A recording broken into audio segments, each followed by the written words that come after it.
Welcome back to 843 TV. We are now joined by Chef Nick Unangst, who is the corporate chef and managing partner of the SERG Restaurant Group. Nick, thank you very much for being here today. Well, thanks for having me. I appreciate it very much. Absolutely. So the SERG Restaurant Group has a variety of restaurants all over the island. Can you give us a little bit of insight as to the philosophy of the SERG Restaurant Group and what's given it so much success over the last 30 years?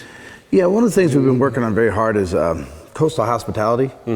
Coastal hospitality is a thought process where we really want to make people feel comfortable when they come to our restaurants. We want to try to give them the best service, the best food at the best value. Right. And we try to package that up so that it's a complete experience for the guest.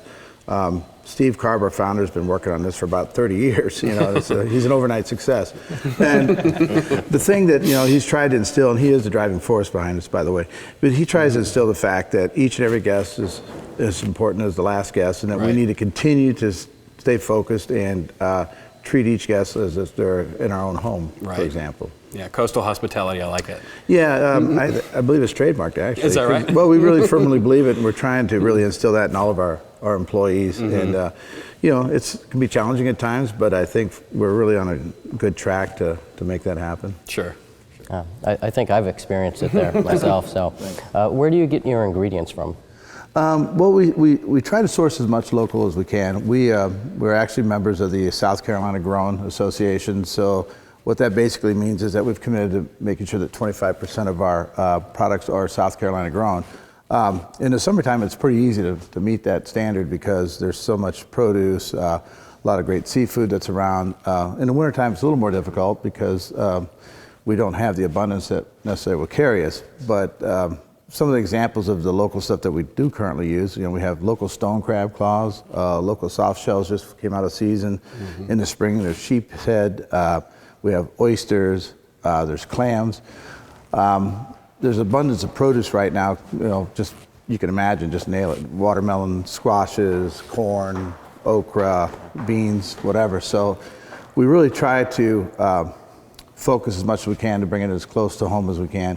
And the good thing about it is our purveyors are all in the same thought process, so it makes it a lot easier than it used to be, too, because there's such a good focus on locally grown products and getting close to the source that they've made it a lot easier for us to find these ingredients to work with. That's really an effort that's come front of mind throughout the industry in the last few years, isn't it? Like the keeping it local, keeping it fresh, farm to table type stuff. Yeah, it is. If you really think about it, it's probably way like, I'm in my mid-50s, and it's the way I grew up eating. Right. We grew a lot of our own food. We did a lot of our own butchering, and so we were really close to the food back in the day.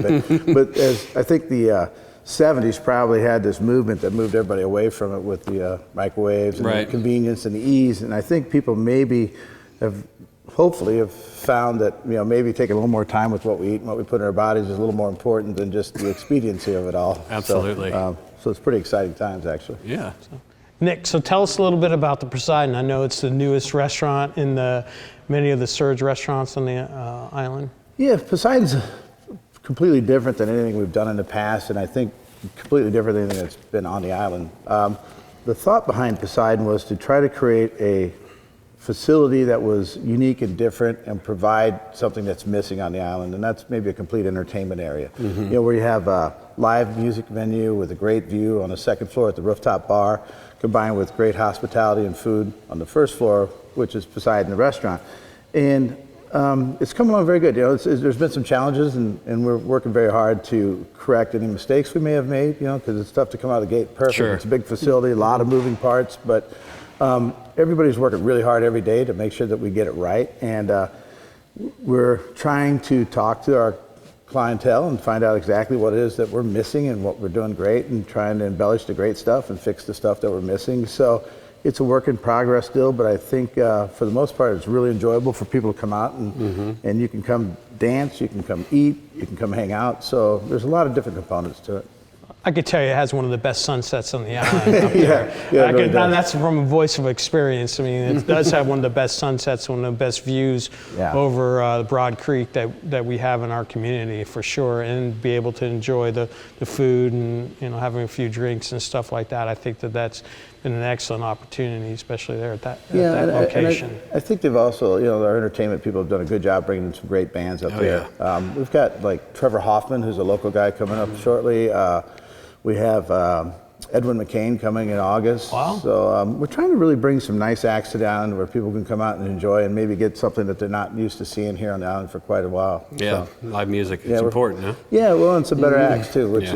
which is pretty. We have a great local musician scene for sure, but to kind of supplement that with some bigger national acts is pretty nice. Absolutely. For us. Absolutely. So, Nick, I've got in my hand here the 2015-2016 menu guide, which features a lot of Surge restaurants offerings, including their menus, which is a great resource for those not familiar with all the dining options on the island. Can you tell us a little bit about the diversity throughout the Surge Group's restaurant offerings? Well, when this all came together, 30 years ago, it was, it started with Giuseppe's Pizza and Pasta, and there was a couple of those. Now we're down to two, one in Bluffton, one in Shelter Cove.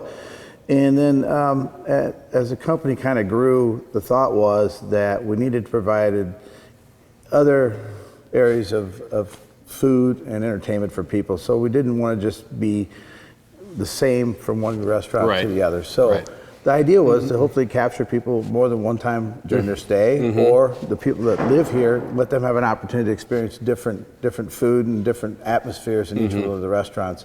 So we've kind of tried very hard to not cookie cutter our restaurants so that you can have a complete different experience. Say at Frankie Bounds, it's a throwback, to Skull Creek Boathouse, which is more low country, to Wise Guys, which is more urban feel.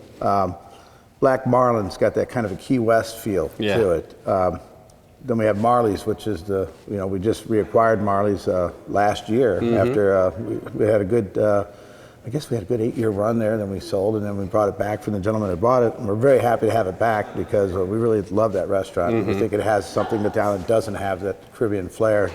So we're excited about that, and then we've got Poseidon with this whole